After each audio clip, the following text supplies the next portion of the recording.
Good morning. My name is Dan Scripps, Chair of the Michigan Public Service Commission, and I call this meeting of the Commission to order on July 2, 2021 at 10:33 a.m. Madam Secretary, please call the roll. Chair Scripps. Present. Commissioner Phillips. Present. Commissioner Paratek. Present. Mr. Chair, you have a quorum.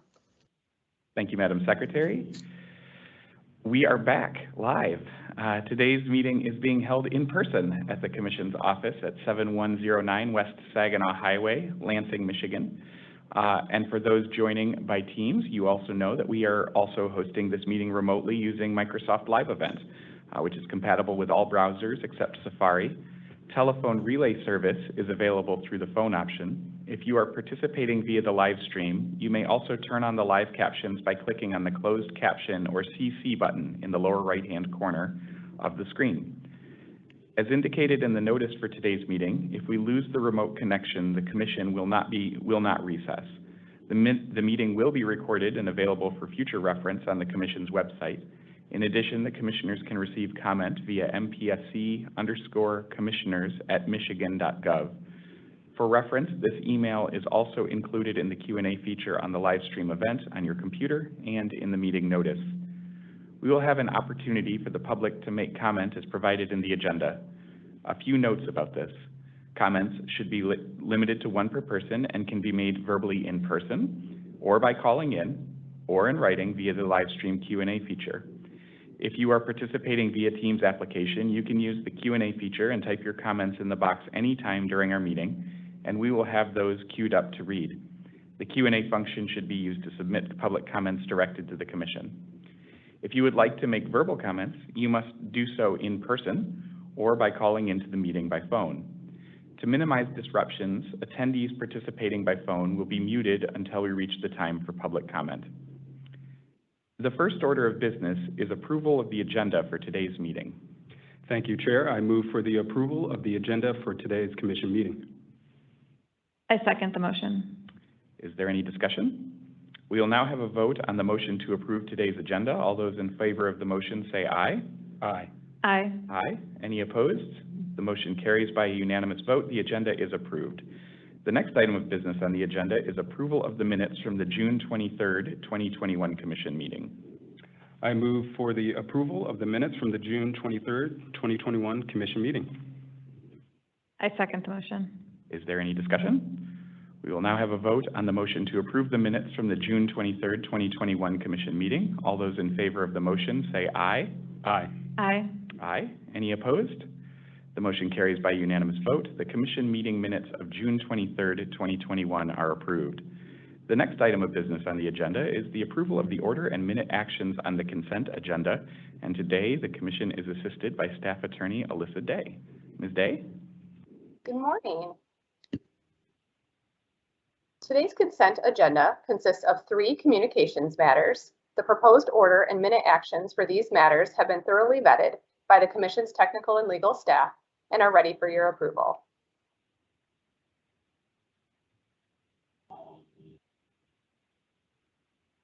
I move for the approval of the order and minute actions on the consent agenda. I second the motion. Is there any discussion? We will now have a vote on the motion to approve the order and minute actions on the consent agenda. All those in favor of the motion say aye. Aye. Aye. Aye. Any opposed? The motion carries by a unanimous vote. The order and minute actions on the consent agenda are approved. Ms. Day, back to you. Item 4A1 is case number U17377, which involves setting the low-income energy assistance fund factor. The order before you establishes a deadline for the filing of comments on the proposed factor. Thank you, Ms. Day. I move for the approval of the order in case number U-17377. I second the motion. Is there any discussion? We will now have a vote on the motion to approve the order. All those in favor of the motion say aye. Aye. Aye. Aye. Any opposed?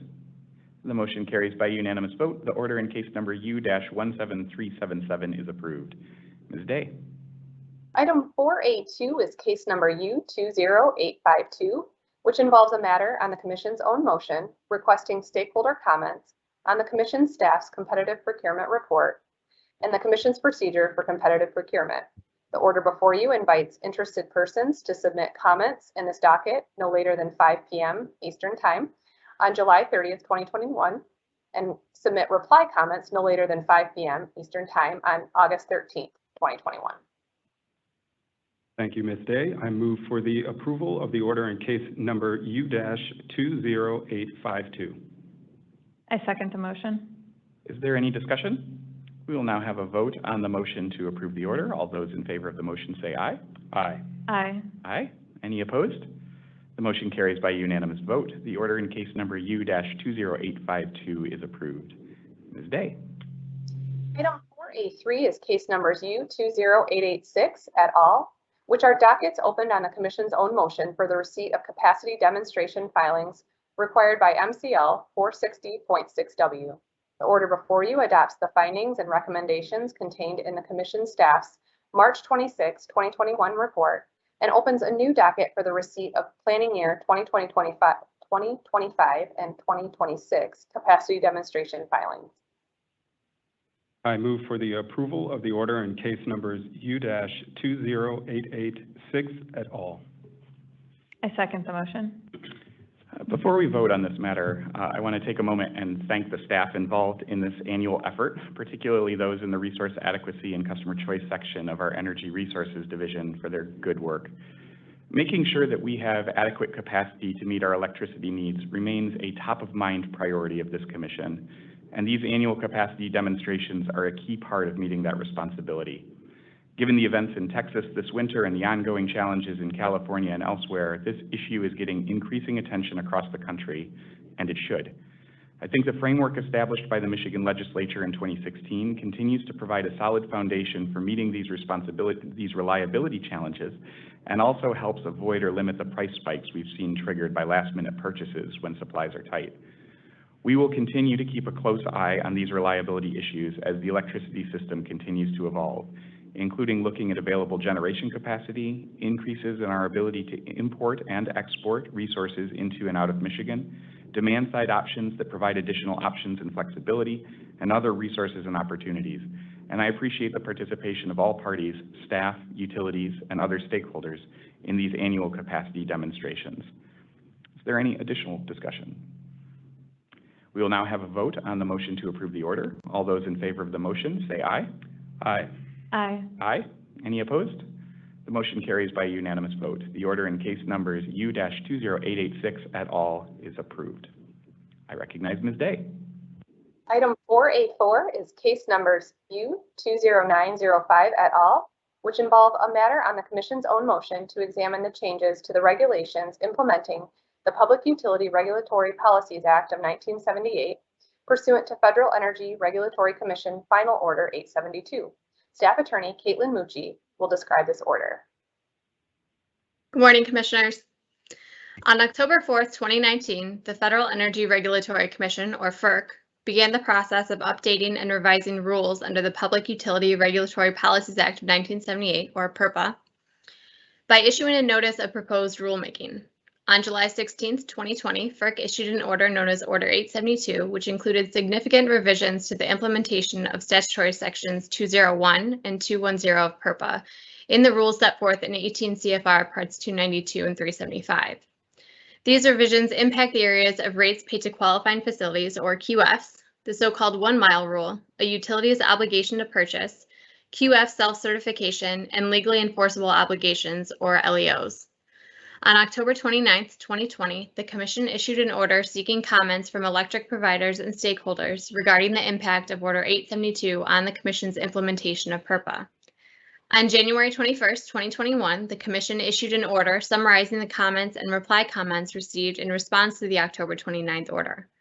Among other things, in the January 21st order, the Commission adopted Order 872's factors for consideration of whether a QF has demonstrated commercial viability and financial commitment, indicated that additional guidance from the Commission as to when an LEO is established would be beneficial, and directed each utility to file in its next avoided cost review objective and reasonable LEO criteria consistent with Order 872 and Commission precedent. The Commission also sought comment on the potential use of an expedited LEO review process to resolve disputes regarding the establishment of an LEO. Specifically, the Commission asked for comments pertaining to 1, whether an expedited Commission review process to adjudicate any disputes that may arise as to whether an LEO has been formed in a particular instance has merit, and 2, to the extent that such a process would enhance certainty and reduce unnecessary transaction costs, how should such an expedited review process be structured? The order before you summarizes the comments and reply comments received and indicates that the Commission will proceed with implementing an expedited LEO review proceeding that will be distinct from but will not foreclose the traditional complaint process available under the Michigan Administrative Procedures Act and the Commission's rules. The order clarifies that the LEO review proceeding is dependent upon the establishment of criteria to determine an LEO for each utility.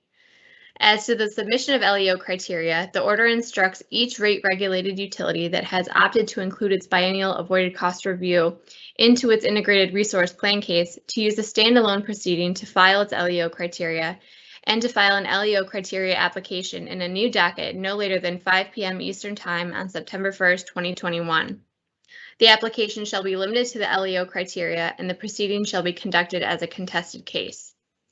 The order also directs Alpena Power Company to file its LEO criteria in its upcoming avoided cost review scheduled to take place in October 2022. The order also provides a list of criteria that could potentially be used by a utility to determine when an LEO has been established and is intended to serve as a helpful common starting point for utilities and does not represent final or approved LEO criteria. Lastly, to provide a brief overview of the structure of the LEO review proceeding, the order states that a QF may submit an LEO review request to the Commission staff, after which the staff will determine whether the QF has made a prima facie showing of an LEO. After notice and an opportunity to respond by the utility, as well as an opportunity for mediation conducted by the staff shall make a finding as to whether an LEO has been established. The staff's decisions shall be appealable to the Commission in an expedited, read the record contested proceeding. Thank you. Thank you, Ms. Mucci. I move for the approval of the order in case numbers U-20905 et al. I second the motion. And a few comments on this one before we vote as well. PURPA issues are almost inherently complex, as we've learned, very much so in the last several years. But I think when you sort of zoom out and take a look at the work that's been done by this commission, and certainly with huge contributions from the renewable energy section of our Energy Resources Division, our energy markets section, our commission advisors, and the staff attorneys in the Regulatory Affairs Division, it's truly been a team effort. But when you look at sort of where we've come, several years ago, starting with some issues that were in front of us and wanting to update our PURPA parameters and guidance, starting with updating avoided costs, working through some of the interconnection issues in the utility queues, and then today's order, which adds guidance and a dispute resolution process for the criteria to be used in evaluating whether a legally enforceable obligation has been established, consistent with the recent FERC guidance in orders 872 and 872A. I think we've come a long way. And today in particular, I think the criteria included in this order can help in adding certainty to whether a qualified facility has established commercial viability and has demonstrated a true financial commitment to moving their project through the development phases, and then also provides for an expedited review when disputes remain that goes from a filing by the qualified facility to a staff determination in approximately 3.5 months, and then ultimately, if that determination were to be appealed, a final decision from the commission approximately 7.5 months after the qualified facility files. I think that expedited approach to resolving disputes and hopefully to avoiding disputes by providing greater clarity and guidance around what it is that we would see as being consistent with the FERC criteria of commercial viability and financial commitment strikes the right balance between a developer's interest in moving their project forward and the utility's responsibility to continue to plan for their resources now and into the future. And again, I commend the staff, the utilities, the developers, and the many stakeholders who have been involved in this process, not just in this proceeding, but over the past several years for their contributions to this effort. Any additional discussion? No, very well said, Chair. Thank you. We will now have a vote on the motion to approve the order. All those in favor of the motion, say aye. Aye. Aye. Aye. Any opposed? The motion carries by unanimous vote. The order in case numbers U-20905 et al. Is approved. Ms. Day. Item 4A5 is case number U21094, which involves an application by Alpena Power Company requesting ex parte approval of 4 power purchase agreements. The order before you approves the application. Thank you, Ms. Day. I move for the approval of the order in case number U-21094. I second the motion. Is there any discussion? We will now have a vote on the motion to approve the order. All those in favor of the motion, say aye. Aye. Aye. Aye. Any opposed? The motion carries by unanimous vote. The order in case number U-21094 is approved. We have now reached the time reserved for members of the public to address the Commission. As mentioned in the notice for today's meeting, we will take public comments in the following order. First, individuals attending in person. Next, written comments from individuals using the Microsoft Teams live stream Q&A. Then verbal comments from individuals submitting names in the Q&A feature who have called into the meeting. And finally, individuals participating only through the phone option. Is there anyone in person who desires to address the Commission? It's limited in-person attendance here today. We'll now turn, we'll turn to public comments through the remote options. Again, if you would like to make a comment and have access to the Teams live stream Q&A feature on your computer, please enter your name and your comment, which will then be read aloud to the commissioners. This feature, again, is available on the right-hand side of the control bar next to the mute button. As a reminder, the Q&A feature is intended for public comments directed to the Commission and not to engage with other participants or respond to their comments. After taking any comments through this feature, we will open up the phone line for those who called into the meeting and would like to address the Commission verbally. If you want to be queued up for verbal comments, please enter your name in the live stream Q&A feature and indicate that you wish to make a verbal comment, but please do not include your written comment as this will avoid duplication. I will first call on these names in the order received. After hearing from those individuals listed in the Q&A, we will ask if there are any comments from individuals who are on the phone line but not utilizing the online Q&A feature. Please note that you can only make verbal comments by calling into the meeting, and when it is your turn to speak, press *6 on your phone to unmute. As a reminder, this public comment period is for commissioners to listen to comments and concerns and not to answer specific questions. And when providing comment, please indicate your name and where you live if you are willing to share so that we have that for our records. And finally, please limit comments to 1 per person and keep them brief, no longer than 3 minutes per Commission policy, so we have the chance to hear from all who would like to comment. And with that, Ms. Cole, I believe that you are again assisting us today with the public comment, or the virtual public comment portion. Has anybody typed comments into the Q&A feature that you'd like to read aloud? Chair Scripps, we have not received any comments in the live Q&A feature. Excellent. Are there any folks who have indicated through that feature an interest in making verbal comment? None at this time. Okay. We will now open the phones to anybody who has called into the meeting and would like to address the Commission. Is there anybody who would like to make public comment at this time? You can do so by pressing *6 on your phone to unmute.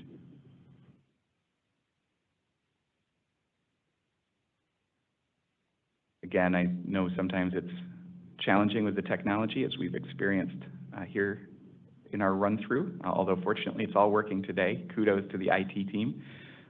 Anybody on the phone wishing to add public comment today, *6 to unmute.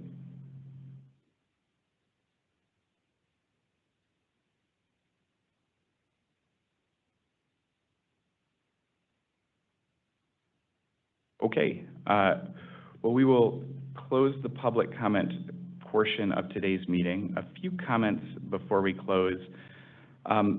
First, with the significant outages we've experienced across the state over the last couple of weeks, I want to take a moment to acknowledge the frustrations of those who have lost power, and also the efforts of our utilities and the line workers to get people reconnected. Between severe storms that produced tornadoes in some parts of the state and massive amounts of rain that led to flooding in other parts, we've seen a significant number of Michiganders who have lost power. We continue to work on strategies to improve the performance of our distribution system through enhanced vegetation management and investments in grid hardening, as well as working to increase outage credits for customers. But there's more work to do. At the same time, I want to recognize the line workers who have been working tirelessly in very challenging conditions to restore power to their neighbors and fellow Michiganders. And in particular, want to recognize the sacrifice of the DTE line worker who tragically lost his life earlier this week, working what I would say heroically to try and bring the power back on. It's a reminder of the costs of the system that we so often take for granted, the human costs involved. And the thoughts of this commission, I know, are with that line worker's family and the broader line worker and DTE families who come together at times like these. Commissioner Phillips, I believe you also have comments today. Yes, just brief comments, Chair. The commission family would just like to express our thoughts and condolences to the family, friends, and colleagues of Alec Esparza. Alec was a rising star with the Energy and Environment team at Public Sector Consultants, who unexpectedly passed away at only the age of 25. Though I had only the brief opportunity to work with Alec in my time here at the Commission, I can say that he was one of the most sincere, genuine, and intellectually curious individuals that I had met in my time here in Lansing. And so we send our condolences to those in his family, as well as to our close friends there at Public Sector Consultants. His family has advised that those interested in honoring the life of Alec Esparza are encouraged to consider donations to either the Clean Air Task Force or the Climate Emergency Fund. Thank you, Chair. Thanks, Commissioner. It didn't take long to know and work with Alec to love him, and appreciate your words. That concludes today's meeting. The next regular commission meeting is scheduled for Tuesday, July 27th, 2021 at 1 p.m. As you probably have figured out by now, commission meetings will be in person going forward, which we're excited about to welcome folks back. But we also want to make sure that we're continuing to utilize the technology that we've been able to use over the last year and 4 months to increase the accessibility of these proceedings to the public. And so we intend to continue to use the Teams platform and phone options on the telephone relay service to make sure that we're as accessible as we can be to as many of the people of Michigan as possible. So next commission meeting here in Lansing and also through the Teams platform, Tuesday, July 27th at 1 p.m. Is there a motion to adjourn, Commissioner Phillips? I move to adjourn today's commission meeting. I second the motion. We will now have a vote on the motion to adjourn the commission meeting. All those in favor say aye. Aye. Aye. Aye. Any opposed?